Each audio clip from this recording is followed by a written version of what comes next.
Greetings and bienvenue, Midnight Crew. Thank you for returning to this broadcast, and welcome to new viewers joining us for the first time. If you like a video, then feel free to subscribe. Selected at a young age for alien experiments. Kidnapped, never found was the official excuse I was told by a man in black. He told me I was to be sent to nowhere. Told me I was to be used by the Greys for genetic testing. Most of what I could remember was being locked in a metal oval room. The walls would collapse down when the little machines came to perform their work. They cloned me multiple times. Many times just tissues, other times organs. They would subject my derived flesh to various abnormal stress tests. Many times they would clone me entirely and have them grow up quickly only to kill them. A few times they let a clone of me reach old age. I still remember expressions etched in the hollowed, wrinkled faces that would eventually be me in time. Sometimes a new disease would be introduced. Sometimes they would inject strange vials of liquids into them. They would scream, they would cry, they would flail, all died. None of them were ever taught how to talk, how to speak. It was just gibberish when they spoke, cried. I had to watch myself suffer and perish in gruesome fashion time and time again. The real pain was knowing I was still alive because I was the original organism, the base experiment. Years pass. I rarely encountered a Grey. They held a disgusting, atrophied appearance, an almost anorexic look. Their eyes were the classic large and black. When I did see one, I knew it would be some form of hell. Once I had all my blood drained out and replaced with a neon blue liquid. It somehow kept me alive and awake for 16 days straight. During this span, I would be given tests like simple mathematics, deriving patterns from static pictures you see on a TV, and reading books in different languages. And I would perform these tasks flawlessly, each one increasingly difficult. Yet I knew nothing of math and could barely understand my native language. The blue liquid would be drained from my neck and my blood replaced. And just like that, I would forget everything I just knew. I would be illiterate, couldn't even complete basic addition or recognize simple shapes. Once I had this liquid put in me and I was left alone for some time. Then it was drained and put into my clone. The effect was immediate. I would watch myself scream, panic, and suffer hysteria. My clone was talking coherently the whole time before being exsanguinated. The liquid was removed and put back into me. I felt the fear, felt the sheer confusion, felt the pain of that clone's final moments before blacking out. Another time I saw a Grey, it brought a small ball, gold and polished to reflect the dim light. The Grey just dropped the metal orb right before me and left. It hit the floor with a mute thud. I tried my best not to touch it, but something compelled me, forced me. It was most smooth and cold to the touch. My hand sunk into the metal, right to the core. It rippled violently and slowly lost the shape of a sphere as it crawled up my arm and over my head. Gold covered my entire body, found its way into my lungs and gut. I shivered and grew numb, relieved that I was leaving, dying. Except I heard voices, indiscernible voices, gibberish and babble that belongs to an infant.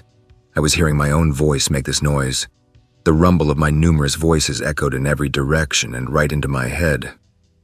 When I began to see images, visions of a familiar dim-lit place, I realized what was happening. I was reliving the memories of my clones exactly as they saw it, even their last moments.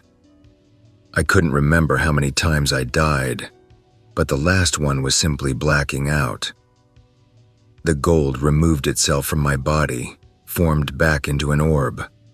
All I could do was shiver uncontrollably on the ground. The last experiment was undoubtedly cruel. The walls collapsed and there was one little drone hovering nearby. It bored down into my hip and siphoned off a large amount of blood and marrow. I tried to fight it but could only shriek as I found myself paralyzed by some unknown force. The blue liquid was injected. Then it rotated me prone and began to make one long incision on my spine. like something hot running up my back. I felt loose and numb immediately after. I couldn't see what the drone was doing. Then it rotated me upright, standing eye level with it. With eerie precision, it used a laser to bifurcate my head. I thought I should die and knew I should be dead from this, but I wasn't. That blue liquid was keeping me alive in pain. Each heartbeat would eject the neon tormentor from my neck only for it to pool and float back into me. The drone was using some metal pointer to poke at me, my head. I knew it was doing something because I felt sorrow, joy, excitement, and various emotions with each jab. It produced a familiar yellow metal from its innards. The gold snaked its way into me again, pervading me with its bizarre existence. The voices, my voices, began to fill the air. The drone then hauled me away to an unknown area and dumped me on a grated floor. All I remember was towers of flame bursting from the floor. Then I woke up. I was sitting in the back of a bus in the middle of the night. The bus driver was a man in black. He looked at me with a cold stare from the mirror, got up and came at me. Everything you remember never happened. Tell as many people as you want. No one will believe you. He reached into his coat and withdrew a small booklet, a laminated card, and a blue paper card. He dropped them on the seat next to me. A passport, a driver's license, and a social security card. Now leave and find your way home. You have work in the morning. He left, disappearing into the dark. All I could do was look at a picture of myself and read my new name. Yeah, job interviews are pretty brutal. I used to be a huge believer in weird conspiracies, aliens, Bigfoot, Loch Ness, whatever. You name it, I believed in it. Then I grew up, moved to a different town, made friends, got a life, etc. The paranormal found me. I had a couple weird experiences with ghosty-type things, but they didn't really faze me. I know what they are, and inside I laugh at them. But then, they got me. My one true fear. Aliens. I'm walking near the busiest bar-filled street in my city, full of people looking to get laid, and plenty getting laid in the hotels. I'm with my friend and her daughter, and we're just walking around, heading to the beach. Suddenly the kid points up, golden orange light. What's that? I'm watching it as it slowly floats across the sky. I'm thinking lantern, definitely lantern. Then it stops, dead in its tracks, and does nothing. Completely stationary. I'm watching. Then it goes directly up. I'm scared as I realize I don't know what this is. My eyes dilate. It gets bigger. I've seen enough Bigfoot and cryptid shows to know I need to control that to get an accurate account. So I calm down, and it's regular-sized, obviously. I watched it. I then remember a story my mother told me recently about that event. Her sister, my late aunt, who was the most honest, God-fearing woman you ever met, swore she was out in the desert as a 30-something and saw a saucer rise and fall with the speed of her truck. She got scared, started praying, and that thing was gone. So back to me. I started praying, and no joke, the thing gets smaller. I don't allow this to freak me out. I was away from God, so I didn't have much faith, and it showed. My prayers were tiny, unsure, and still curious about it. If it's evil, make it go away, God, please. My friend says to me, that thing is getting smaller. I take note of its size, stop, look at her and tell her I'm praying it away. Going back to it, the size hasn't changed, start praying again, this time with a little more oomph. It reduces itself to a tiny, dim light, not even orange anymore, more white. And I let it stay that way because I'm still curious. Are you really bad? My friend then says it's gone. But I know it's not. It's still there, just past the clouds. I feel a peace and no guilt in understanding it isn't supposed to be there. And with one last push of my heart and prayer, it's gone. Since then, I've willed away 3 more of these. With one more that was unconfirmed but possible. I didn't see it go. It just did when I looked back. So in closing, that event is what made me inexplicably believe in them. Because now I understand what they are. It's all connected. Be careful out there. I saw the same type of red-orange blob in northern Idaho, Actually, there were two. They danced around in the sky a bit and then appeared to warp away, disappearing into a speck. They take on similar shapes. They're trying to deceive people into thinking they're powerful, mysterious, benevolent, blah, blah, blah. Have you ever seen one losing its shape? They fluctuate on our plane when they've been here too long. Can't stay forever, but they'll always be back. Now that I'm aware of what they are and know I can exert power over their presence, they keep coming, strengthening my faith and resolve. Try praying next time you see one. I'm an abductee with post-abduction syndrome and implants. Only remember one incident, however, but I am aware of when I am picked up versus not. So not exactly any spooky stories. Remembering abductions is a very rare thing. They're good at putting people under is the problem. I don't experience sleep paralysis, nor any of the easiest to dismiss occurrences. The pickup, I remember I was alert, in my house, walking around fully awake when I saw two ships come over houses and thought shit. Woke up very briefly on their tables to a serious amount of pain mid-procedure. Was put back. The end. Abductions are not that interesting, and most abductees won't realize that they are. Very many deny it, actually. I'm actually terrified of lights above me, dark shapes like a laundry basket in the night, the sound of helicopters, and especially very specific styles of lamps. Was diagnosed with PTSD, not a veteran nor a victim of serious violence to warrant, and had severe tinnitus at only 2 years old on only one side. Can only be explained by serious injury to that ear, which never happened. It's metal I can feel. Others have felt it move, and seen it poking out, plus scarring. It moves by digging painfully deeper, and creates the only sounds I get from tinnitus, like something reverberating off metal. No beeps or clicks or rings, and especially it would occur in both ears if not from a serious injury to the ear canal. I'm honest with doctors, so I was tested for schizophrenia a few times. Nothing, nor any psychosis. Just trying to find a doctor that understands, so when my PTSD flares up post-abduction, I can actually talk about it. Lost my sense of smell, so I'm implanted in my nose. Also, abductions run through families, and aside from smell, there's many ways to tell if you are susceptible through being a tracked family. It's not that scary. I just wish they would have had me under like all the other times, so I wouldn't remember that one. Here's my ear incision and insertion mark, where my tracking thingy is that moves. It's metal and hurts to push on. Has 2 spikes if it's sticking out, but it's pretty rare I can feel those. A few people have felt both ears and can confirm the thing. I have lots of photos of scoops and injections, but those are easily dismissed. I have a huge triangle burn injection one though from earlier this month. I get radiation poisoning symptoms, and my liver and kidney are fucked right now from last Thursday's abduction. Well, since it's late and I'm tired, I'll just give an abbreviated story. I was about 17 years old and was hanging out over my friend's house. His home is pretty old, and he'd always joke that he thought it was haunted, although I could detect a bit of sincerity in his voice whenever he would say stuff like that, but I digress. We were playing Battlefront 2 on the PS2 when the power went out.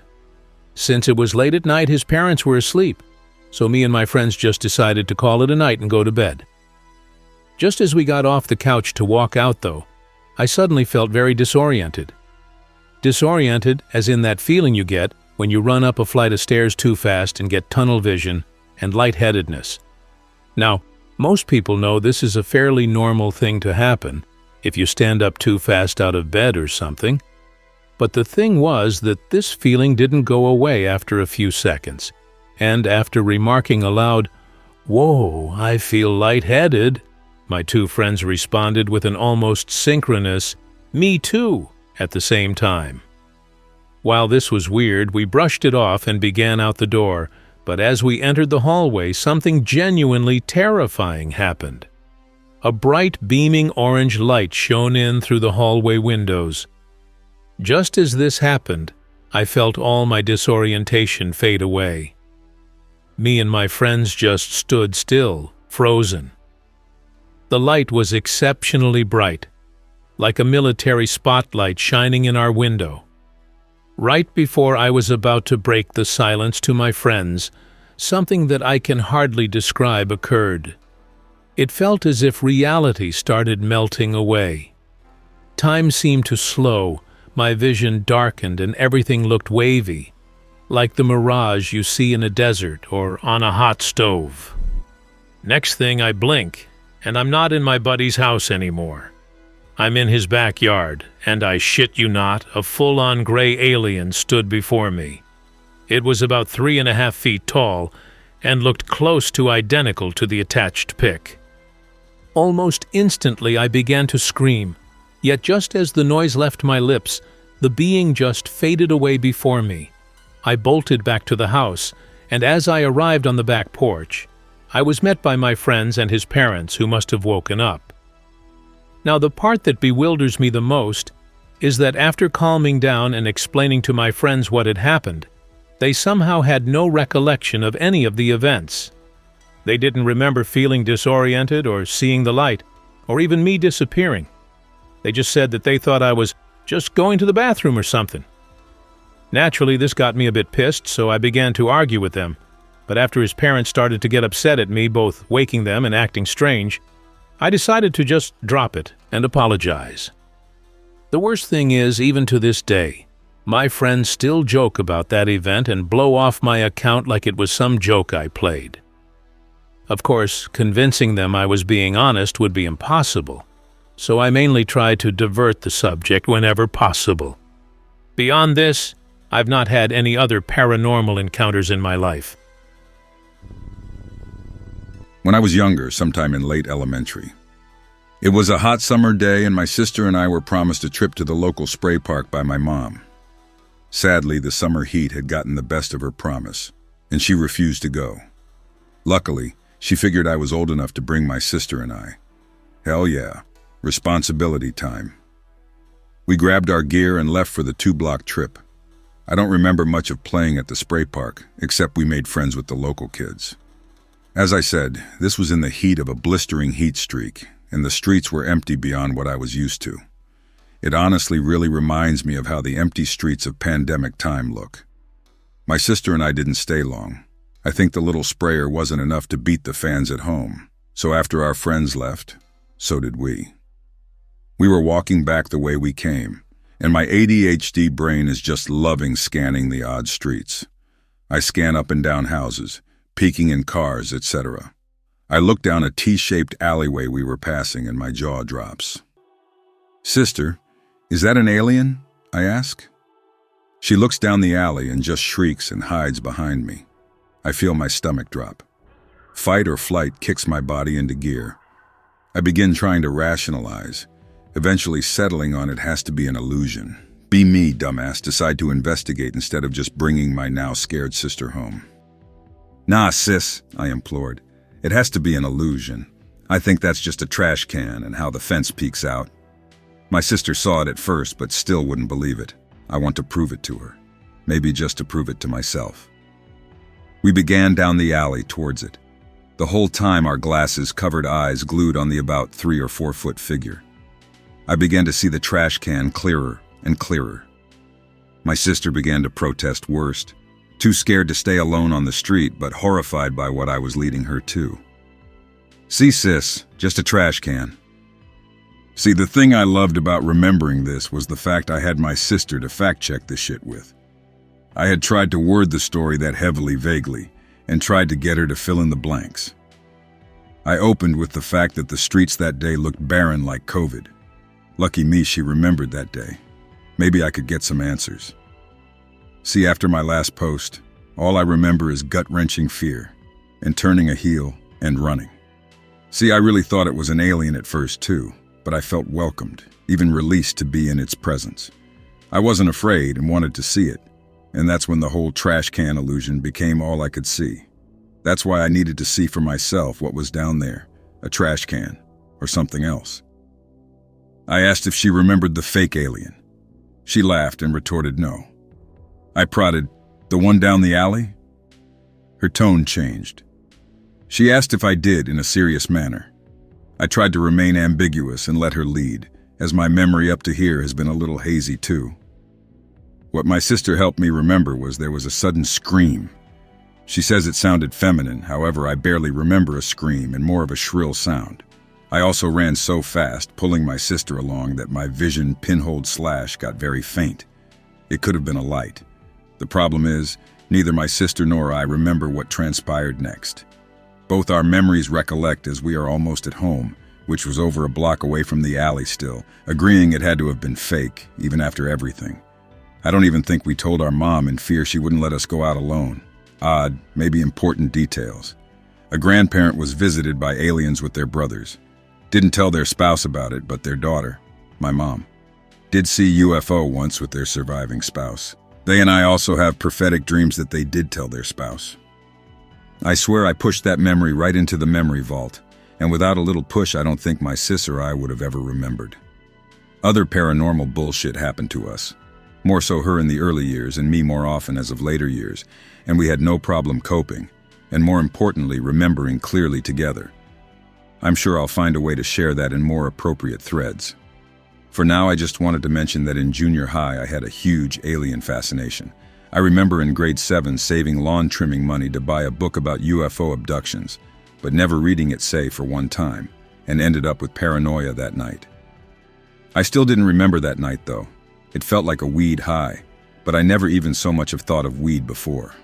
I honestly probably just psyched myself out that night because nothing happened.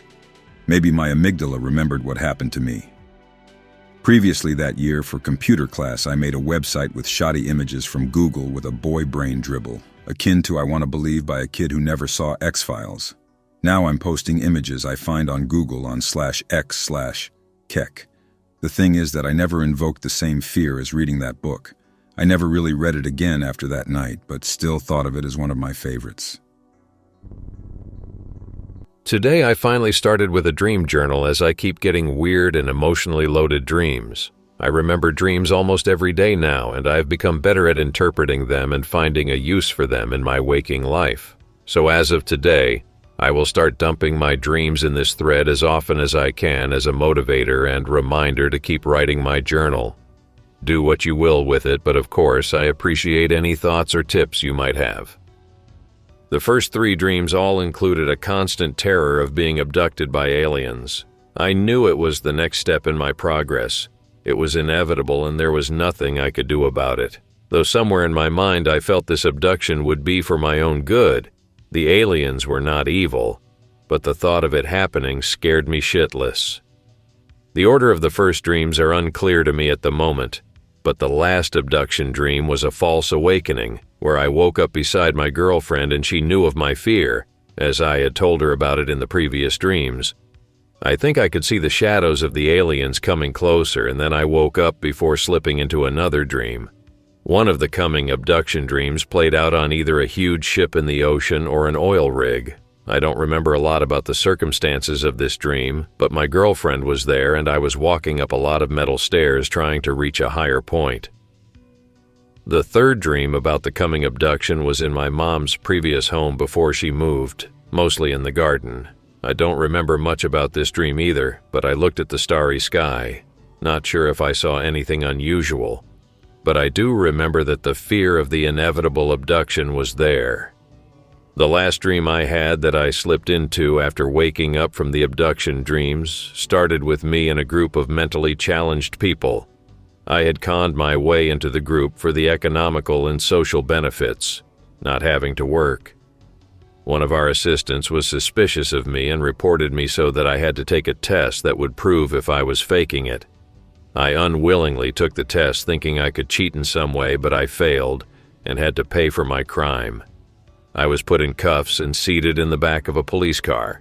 For some reason, I was able to pull my left hand out of the cuffs, but I decided to keep it in there for the time being. I had sunglasses on to make it feel less uncomfortable with the blaming looks people outside gave me.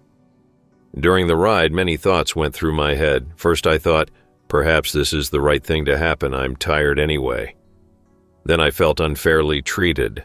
I never asked for this world to be as it is. I hate the system as it is and how everyone abuses it and gets away with it, while I don't get shit for being an obedient citizen. With that thought, I felt better. I felt pride for seeing the system for what it is and refusing to be part of it. I didn't care what the police would do to me or what people would think of me anymore. This feeling grew stronger, and I felt like a bad boy who could do whatever I wanted, not caring about the law or other people's judgment anymore. I noticed that I could try to strangle the driving policeman with my cuffs. I don't think I ever got the time to act upon this thought, as our car for some reason crashed into a garage full of brown boxes. I tumbled around and got confused. The driving policeman had either fainted or died. I now saw that the garage was full of policemen, and at least one had been badly hurt by the car crash, and he was the first one to draw his gun. The other policemen followed quickly to do the same. I knew that regardless if I had strangled the driving policeman or not, I would be blamed for this mess. The hurt policeman was pointing his gun at me, and I could see in his eyes that he wanted to shoot me really badly. I felt completely helpless and tired at this point, so I yelled at him to just shoot me already. I think I yelled this 2 or 3 times before he finally put a bullet in my head. The first bullet hurt just a little bit. I felt more of a shock, really, like my head was thrown back by the force of the bullet entering my head before slowly taking its rightful place somewhere in my brain. Shortly after, all the policemen started firing their guns at my head, which in turn was shaken around in all kinds of directions, until I finally felt the peace of death closing in. Then I woke up. When I was 14, I was home alone on a rainy day. I was a nervous wreck as a kid, so even though I was 14, being home alone was a pretty big deal to me, even though we lived in a sleepy corner of a suburban neighborhood. It was pretty dark out, even though it was early afternoon, which is probably because of the rain clouds. I've always loved rainy days, so I was sitting on the porch watching and listening to the rain. Then I saw a spooky thing. Across the street, my neighbor's garage door was open. It was perfectly pitch black in there from what I could see, except for one thing. A ball of light that couldn't have been any bigger than my head was bouncing around in the inky blackness of my neighbor's garage. The ball of light moved in a deliberate fashion, changing direction every few seconds, but always remaining in the same general area of the garage. I was terrified, frozen in fear. I must have stared blankly at my neighbor's open garage for minutes. I couldn't believe what I was seeing. At that moment of time, my mind was awash with memories of stories I'd heard about UFO sightings and alien encounters that described similar phenomena. Orbs of light flitting to and fro before whisking people away and performing strange experiments on the abductees, of which the only remaining evidence was strange needle marks and hours of lost time. No, not me. It wouldn't be me. They wouldn't get me. I won't let them. That's what I thought to myself. I didn't have a cell phone yet, so I couldn't call my parents or my siblings to comfort me, so I had to take action, yeah? I had a friend on this street. I would go to him so that the aliens would have to try again some other time if they wanted to take me. I had no time to put my shoes on. I was already outside on the porch below the awning, and so bolted out from beneath it into the rain without thinking that maybe it would behoove me to take my socks off instead. I ran as fast as my fat little body could take me in the direction of my friend's house. My socks quickly soaked up the water on the sidewalk and began to slip down my feet, so that a few inches of floppy waterlogged sock was beating against the ground too, in rhythm with my footsteps. I was entirely soaked in rain and out of breath when I got to my friend's house. I rang the doorbell rapidly and then stood there in front of the door with an awkward tension that was being overshadowed by the fear of what I had seen. My friend's dad answered the door. He was visibly worried by the appearance of his son's friend standing there like a shaved penguin on ketamine. I quickly explained what I had seen, including the part where I was convinced I was about to be abducted by aliens. I sat on the porch, he didn't even invite me in, the bastard, and called my mom's cell phone. I don't know what he told her, but in 10 minutes she was pulling into the driveway. The rain had stopped and the sky had cleared up, and it was bright as day again. I got in and she drove me back home down the street. I didn't tell her what I saw, but I was still racked with fear. I thought she would be disappointed in me for losing my cool in one of the rare instances where I was home alone. We got back to our house and we pulled into the garage. As I got out of the car, I looked across the street into the neighbor's garage where I saw the orb of light. The change in lighting from the storm gave me a better view of the garage's interior. And, well, my neighbor was standing there in his garage holding a welding torch. Oh, the orb of light was just a welding torch. I hope that you enjoyed tonight's broadcast. If you enjoyed tonight's story, then please subscribe to the channel as more Greentext will appear daily. A new broadcast will appear when the clock strikes midnight Central Time.